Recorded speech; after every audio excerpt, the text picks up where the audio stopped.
My name is Tina. Today I'm going to show you how to plant up your own vegetable garden step by step.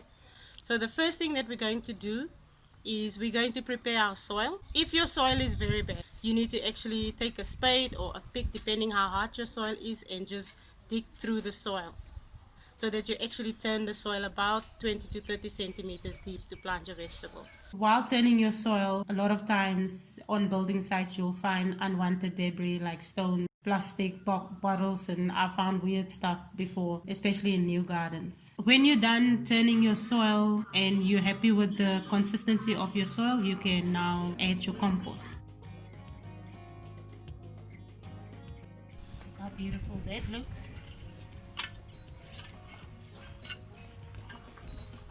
I like to do formal planting, so I like to level my soil and my beds so that when the client even comes, it looks beautiful. So here we have our fertilizer that we're going to use. It's called Vita 634. It will add nutrients to your vegetables. It just acts as a plant vitamin just to boost your actual seedlings. So now we're going to plant our seedlings. What we're planting today is called Mazina. In South African garden centers, it's called mustard. It's also known as Chinese cabbage. Squeeze your tray at the bottom, especially when they are a little bit younger.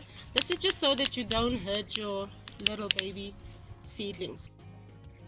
Use your fingers to space out your plants. That will give you about 10 to 20 centimeters apart.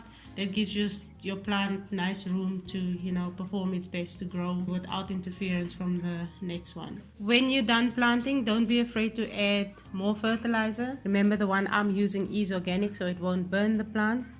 But if you're going to use a non-organic one, just be careful as to how much you add.